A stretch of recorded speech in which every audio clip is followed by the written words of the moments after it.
name is Jennifer Cox, and I'm here to demonstrate the new features available in Smart Notebook 11. And for those of you who are not aware, Smart Notebook software is the software that works with the Smartboard to make it interactive. And they have just released version 11 with several new features, and I'm just going to go over a few of them. So the first thing I would like to show is the new toolbar along the top. You can see that instead of the tools all flowing across every one of them, now they've broken it down into sections. So over here we have the actions section, and this is where you're going to see your full screen view and your dual page. If I hit that, you can see the different options available. It's also where you're going to find your screen shade, and you can close that there. And your camera tool, as well as the table tool.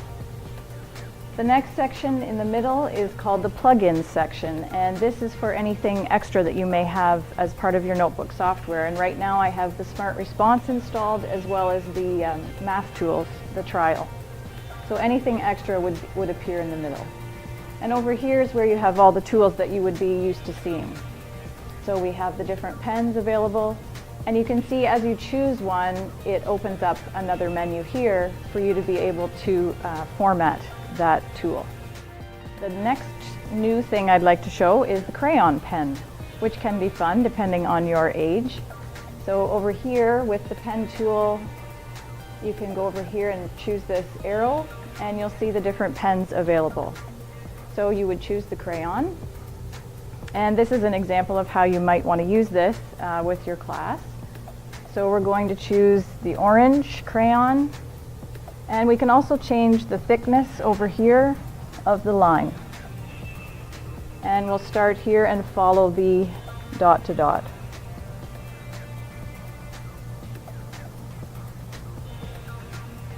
Okay, so you can see how that works. And then the students would be able to pick different colors and finish coloring in the picture if they wanted to. I'd also like to show you in a couple slides with Notebook 11, you can now use the fill bucket, which is up here, to fill shapes like this, where before you couldn't do that. If it was an irregular shape, it wouldn't work. So now we'll move on to the new side tab that they've added. It looks like a puzzle piece, and it is called the Add-ons tab. So anything that they come out with in the software will be added to this tab. And if I touch it here, you can see that the one in there right now is called the Activity Builder. So this one allows you to build an activity, a sorting activity that's already built in. And I'll show you on the next page one that I've created. So this one is a sorting activity for students to do with recycling and garbage and compost. So after you get this set up, the students should be able to come up and sort them. And if I try to put the apple into the recycling bin, it automatically shoots it back out. Same thing if I try to put it in the garbage. That's not where it belongs. It actually belongs over here, so it disappears. And then they can continue on with the activity. The bubble gum, if I try to put it in the compost, it spits it back out. If I try to put it in the recycle bin, it does the same, and it goes in the garbage. And the newspaper, if I try to put it in the garbage, it comes back out. It's supposed to go in the recycle bin, but it didn't. So what happened? If I click on Activity Builder, it allows me to edit that object.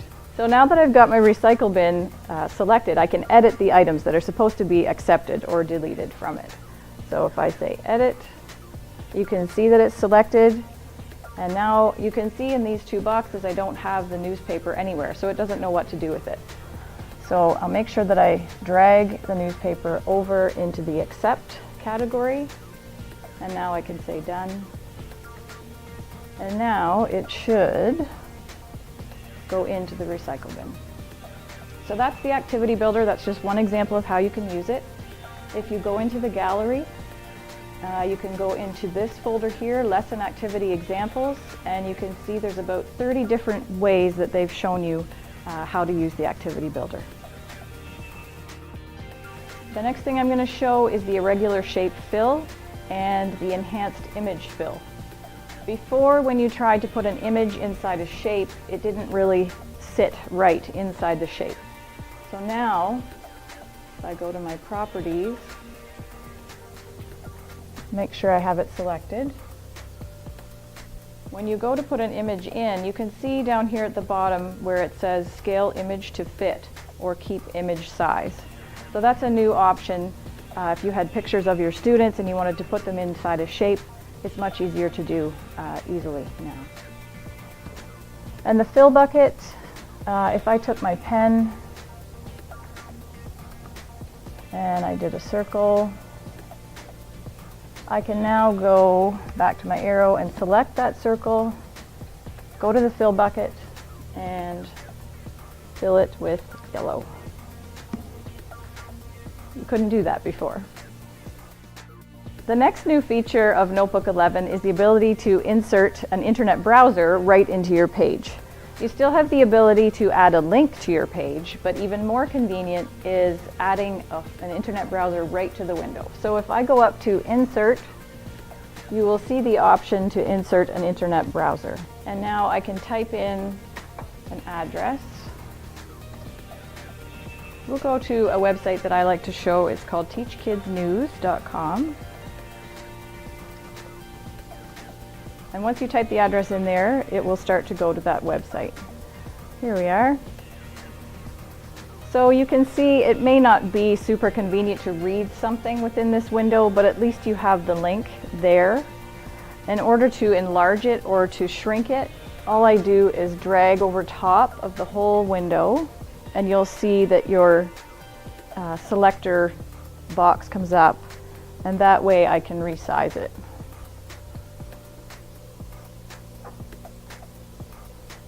Okay. The other nice thing about this internet browser feature, if there's an image on the page, the internet page that you're looking at, there's Justin, you can click on it and drag it onto your page. So if there's something quick that you need to grab, you can do that. You can also pin this page so that every time you open this file and come to this page, it will refresh to that website that you've got in there. So in addition to having the internet link on the page, another option is to have the internet browser right in your page. The other newer thing with Smart Notebook 11 is this button up here, which is your Smart Exchange link. So if I touch that button, it will take me to the Smart Exchange, which is a website by Smart that has many different Smart Notebook lessons already created and available for you to download to use. So many of you are probably familiar with this. You can go in and search by keyword, by grade, just a quicker way to get there. Something that some people may not be aware of is that you do have to sign in now, so you have to have an account with Smart Exchange before you're allowed to download anything, but it's still free. And you are free to download Notebook 11 at home. So I have the address here where you would go to get that. It's smarttech.com, and you would go to the download section. And if you're interested in any further training or information about Smart Notebook, you can find that information in our first class in the Technology Information Conference. We're holding some training in July and at the end of August.